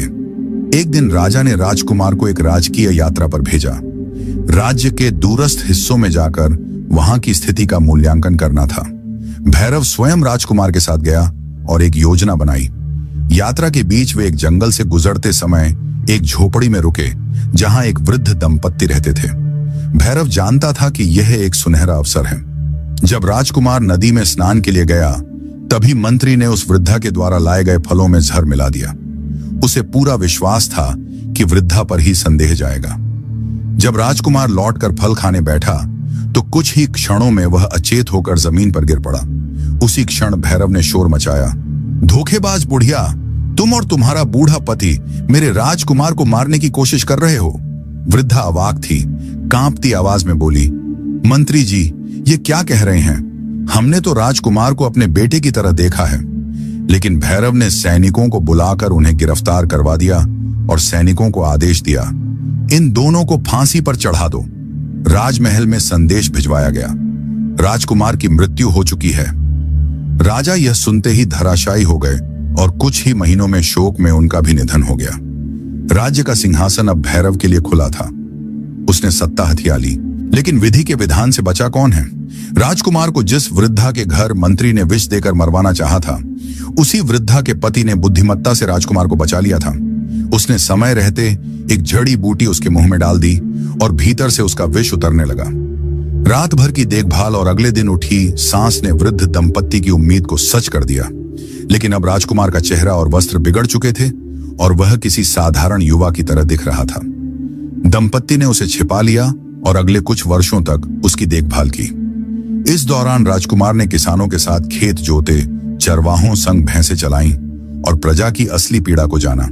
उसने समझा, एक राजा केवल महल में नहीं, लोगों के बीच रहकर ही बनता है। उधर भैरव ने अब राजमहल को लोभ, छल और डर से भर दिया था। जिन मंत्रियों ने विरोध किया, उन्हें जहर दिया गया या जेल में डाला गया। प्रजा धीरे धीरे डर के साए में जीने लगी। लेकिन जैसे ही आशा का दीप बुझता है, उसी समय कोई चिंगारी फिर जल उठती है। एक दिन एक युवा साधारण व्यक्ति दरबार में पहुंचा, जिसके पास न तो तलवार थी, न रथ, न झंडा, केवल आंखों में सच्चाई और वाणी में विश्वास था। यह कोई और नहीं, स्वयं जीवित राजकुमार युवान था। जब उसने दरबार में स्वयं को प्रकट किया, तो पहले लोग हंसे, ये कौन है? लेकिन जब उसने बचपन की घटनाएं, राजसी मुहर और राजा की पुरानी अंगूठी दिखाई, तो पूरा दरबार सन्न रह गया। भैरव चिल्लाया, यह धोखेबाज है, यह कोई भी हो सकता है। लेकिन तभी वृद्धा और उसका पति वहां लाए गए। उन्होंने पूरी घटना बयान की। अब सैनिक, जो वर्षों से मंत्री के अत्याचार से त्रस्त थे, उन्होंने तलवारें मंत्री पर तान दी। भैरव क्रोधित होकर तलवार निकाल ही रहा था कि उसी के पुराने सैनिक ने एक ही वार में उसे समाप्त कर दिया। उसी क्षण सबने नारा लगाया, राजकुमार की जय हो। युवान ने सिंहासन नहीं संभाला, वह सबसे पहले उस वृद्ध जोड़े को सामने खड़ा कर बोला, इन्होंने ही मेरे जीवन को बचाया। अब से यह राज्य आपके सच्चे सेवकों का है। फिर वह राजा बना, पर पहले जैसा नहीं। अब वह किसान, सैनिक, गरीब, दुखी सभी का राजा था। बुद्ध की यह शिक्षा उसने सबसे पहले दी, जिस सत्य को तुम मिटाना चाहते हो, वह और अधिक तेजी से लौटता है। और जब वह लौटता है, तो केवल न्याय नहीं करता, वह एक नए युग की शुरुआत करता है। बहुत समय पहले की बात है। उत्तर भारत के एक बड़े नगर में एक प्रसिद्ध पंडित रहते थे। नाम था शारदाचार्य। वे न केवल वेदों, उपनिषदों और दर्शन शास्त्रों में पारंगत थे, बल्कि राजा महाराजाओं के प्रिय प्रवचनकर्ता भी थे। उन्हें जो श्लोक याद थे, शायद किसी अन्य को नहीं थे। एक ही सांस में शारदाचार्य याज्ञवल्क्य से लेकर गौतम तक के शास्त्रीय संदर्भ प्रस्तुत कर सकते थे।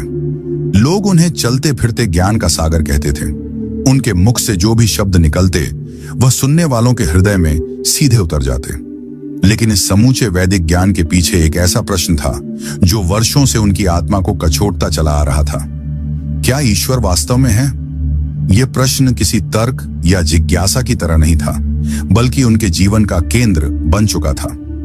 वह ईश्वर के अस्तित्व पर शास्त्रों में बहुत कुछ पढ़ चुके थे।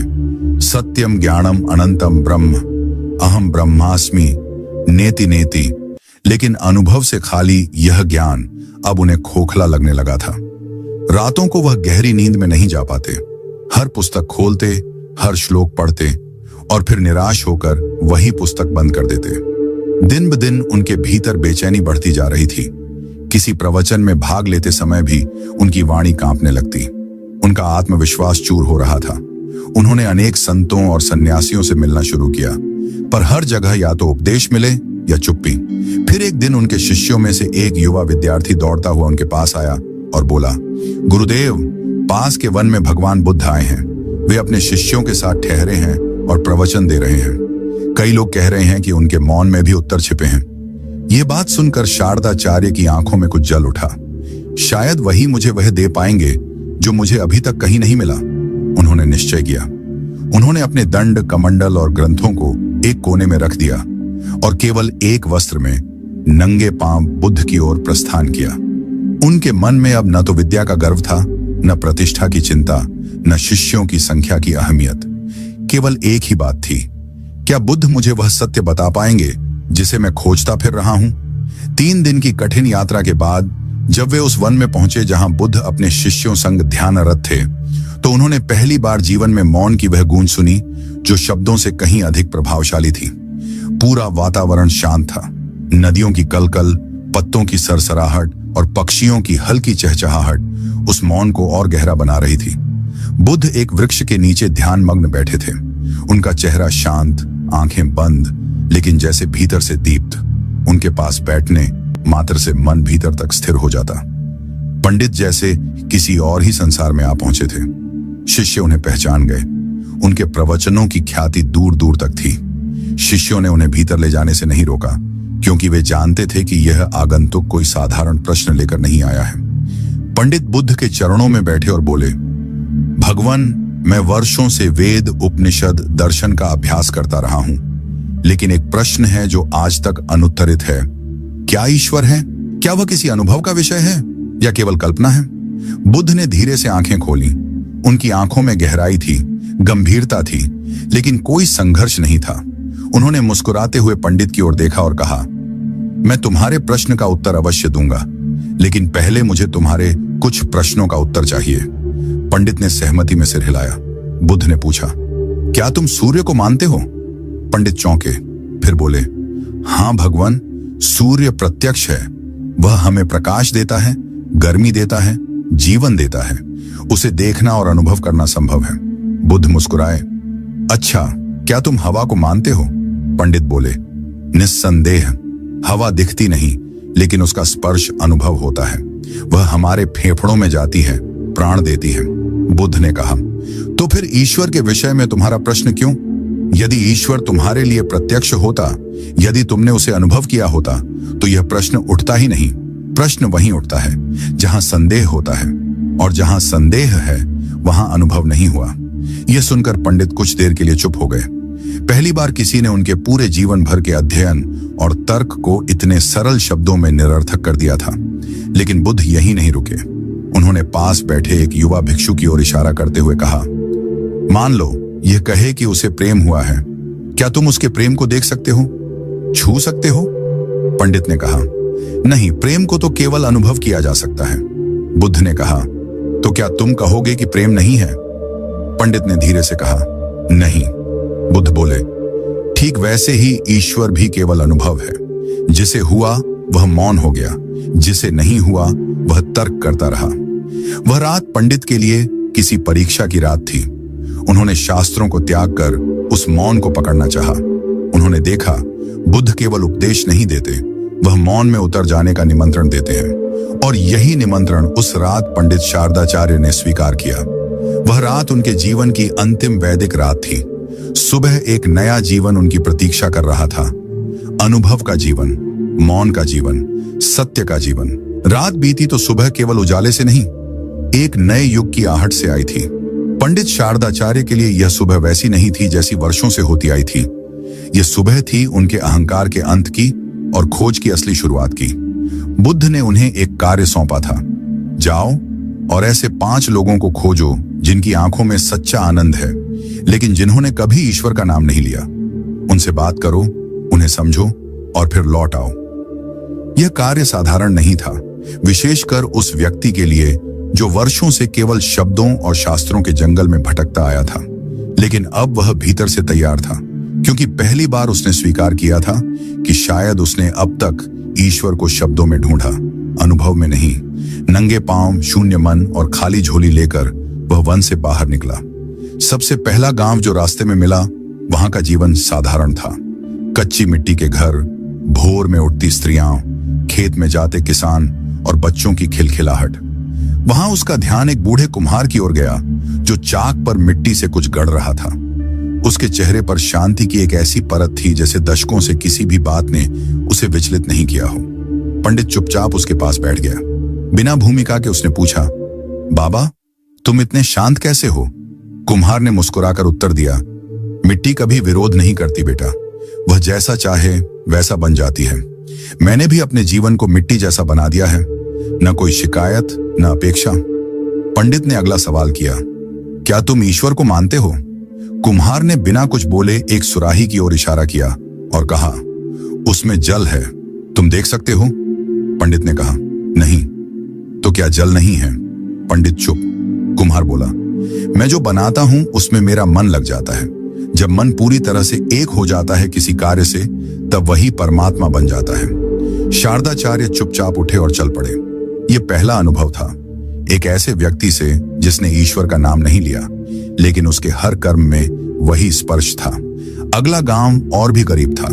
वहां की गलियों में धूल उड़ती थी और बच्चे अधनंगे खेलते थे। वहां उन्हें एक विधवा स्त्री दिखाई दी जो अपने 3 बच्चों को खाना खिला रही थी। चूल्हा बुझ चुका था, लेकिन उसने अपने हाथ की रोटी को 3 हिस्सों में तोड़कर अपने बच्चों में बांट दिया और मुस्कुराकर पानी पी लिया। पंडित आगे बढ़ा और बोला, मां, क्या तुम्हें किसी बात का दुख नहीं? वह बोली, दुख तो तब होता है जब हम किसी चीज को अपना समझते हैं। मेरे पास खोने को कुछ नहीं है, इसलिए डर भी नहीं है। तुम्हें ईश्वर पर विश्वास है? पंडित ने पूछा। वह स्त्री हंस दी। कौन है वो? जो सुबह बच्चों को जगा दे वही भगवान है। जो दोपहर में मुझे भूख से बचा दे वही भगवान है। नाम से क्या फर्क पड़ता है? ये दूसरा था, एक स्त्री जिसके जीवन में संघर्ष था, भूख थी, अभाव था, पर शिकायत नहीं। और बिना ईश्वर का नाम लिए उसके व्यवहार में एक गहराई थी जो शास्त्र नहीं दे सकते थे। तीसरा व्यक्ति एक युवा ग्वाला था जो अपने भैंसों को चराते हुए बांसुरी बजा रहा था। सूरज की किरणें घास पर चमक रही थीं और वह गुनगुना रहा था, एक गीत जो शब्दों से अधिक भाव से भरा था। शारदाचार्य ने पूछा, तू इतना प्रसन्न क्यों है? ग्वाला बोला, क्योंकि मैं भैंसों के साथ दिन भर प्रकृति में रहता हूं। वे मुझसे कोई अपेक्षा नहीं रखती। उनका मौन मुझे सिखाता है कि जीवन सरल है। तू भगवान को मानता है? शारदाचार्य ने उत्सुकता से पूछा। वह हंस पड़ा।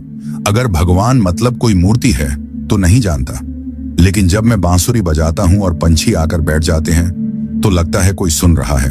जब बारिश में मैं भीगता हूं और भैंसें चुपचाप खड़ी रहती हैं तो लगता है कोई छांव दे रहा है। वह जो है उसका नाम नहीं, अनुभव है। अब तीसरे अनुभव ने शारदाचार्य को भीतर तक डुबो दिया। उसने जाना कि शब्दों से परे एक गूंज होती है जो मौन से आती है। चौथे व्यक्ति की तलाश में वह एक पहाड़ी गांव में पहुंचा जहां एक अंधा वृद्ध अपने पोते को कहानियां सुना रहा था। पंडित ने पूछा, तुम देख नहीं सकते फिर भी इतना संतुलित कैसे हो? वह वृद्ध बोला, आंखों से नहीं, मन से देखना सीखा है। जीवन को सुनना शुरू किया है, समझना शुरू किया है। तुम ईश्वर को कैसे जानते हो? पंडित ने पूछा। वह वृद्ध बोला, जब मैं अपनी कहानी सुनाता हूं और मेरा पोता हंसता है, मैं समझ जाता हूं कि कोई ऊर्जा है जो हमें जोड़ रही है। वह जो दिखाई नहीं देता वही सबसे ज्यादा उपस्थित होता है। पांचवा अनुभव सबसे चौंकाने वाला था। वह एक युवा वेश्या थी जो नगर के एक कोने में फूल बेचती थी। उसका चेहरा थका हुआ था, लेकिन उसकी आंखें जैसे किसी अन्य संसार से जुड़ी हुई थी।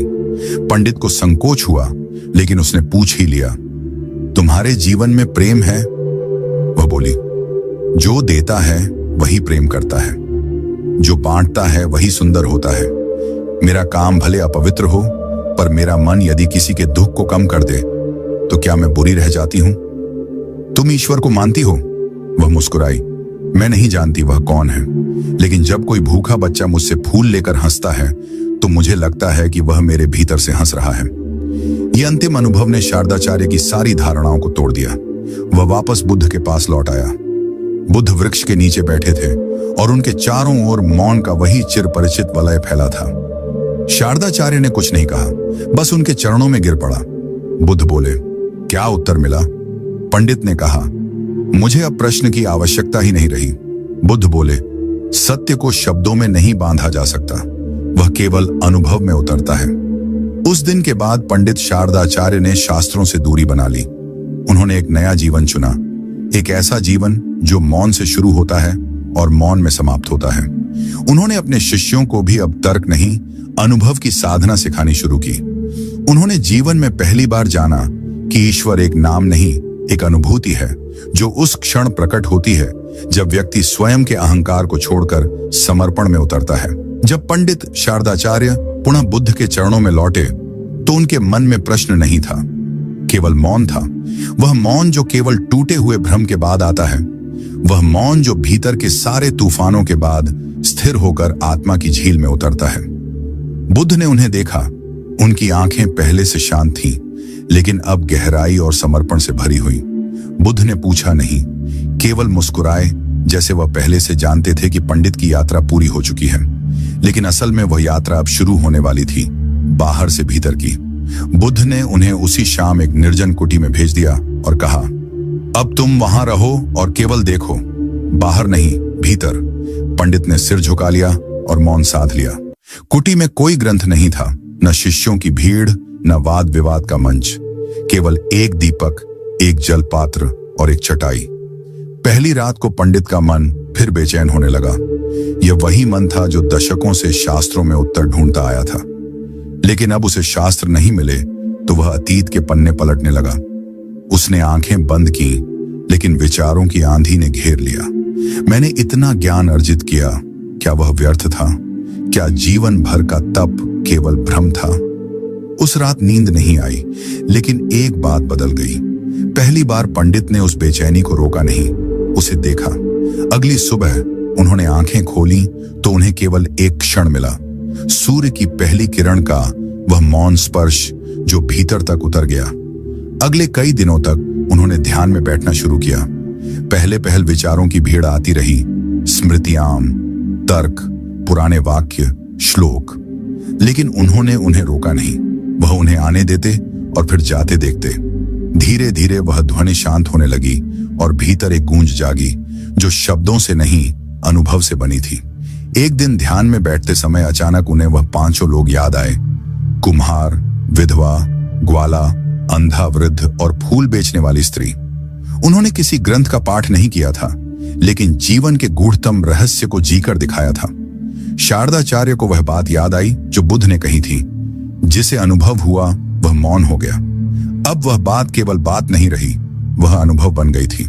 चौथे सप्ताह एक रात ध्यान करते हुए उनका पूरा शरीर एक विचित्र कंपी में चला गया, जैसे उनके भीतर कुछ पिघल रहा हो, जैसे कोई गठरी जो वर्षों से बांध रखी थी खुल गई हो।